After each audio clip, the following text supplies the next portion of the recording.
காவிரி விவசாயிகள் சங்க பாதுகாப்பு தொடர்பாக தனபால் இணைப்பில் இருக்கிற அவரிடம் பேசலாம். வணக்கம் சார்.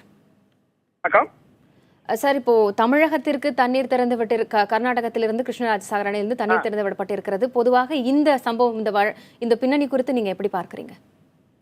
இப்ப கொடுக்கிற தண்ணி எந்த வகையிலையும் சம்பா சாகுபடியை காப்பாற்ற முடியாது. ஆனா என்ன பொறுத்தளவுக்கு என்ன நடக்குதுன்னா, ஒரு உச்ச நீதிமன்றத்துல ஒரு தீர்ப்பு சொல்லப்பட்டிருக்கு.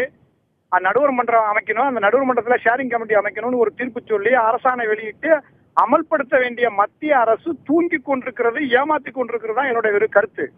இது மாதிரி இருக்கிற ஒரு சூழ்நிலையில இன்றைக்கு இந்தியாவில 3வது பெரிய கட்சியாக இருக்கக்கூடியதும், பாராளுமன்றத்துல 3வது அதிகபட்ச எம்பிக்களை கொண்ட தமிழ்நாட்டை சேர்ந்த 50 எம்பிக்களும் என்ன பண்றாங்க? இவங்க ஒரு வார்த்தை கூட இந்த காவிரி விஷயத்துக்காக ஒரு அழுத்தத்தை கொடுக்கல மத்திய அரசு மீது.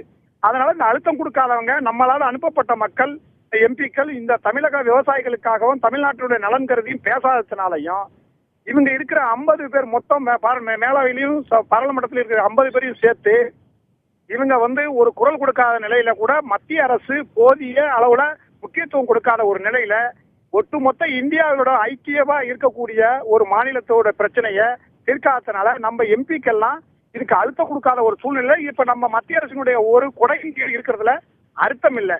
அதனால ஒட்டுமொத்த எம்பிக்களும் ராஜினாமா செஞ்சுட்டு, ஏன்னா மத்திய அரசு என்பது எல்லாத்துக்கும், கர்நாடகத்துக்கு மட்டும் சாதகமா இருக்கக்கூடாது. ஏற்கனவே குஜராத்ல மோடி ஆட்சி பொறுப்புக்கு ஏற்பட்ட இந்த